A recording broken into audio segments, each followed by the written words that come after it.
upnar, uhoy uang, uday upat, kasih bayang, kenyam upnar, uhoy uang, uday upat, kasih bayang.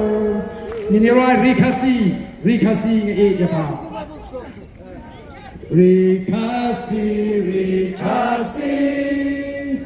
Raihapa, Karikapa, Ikubarim, Ubaja, Hemendang, Langam ya Isu, Jingken mau yakinkan Omru.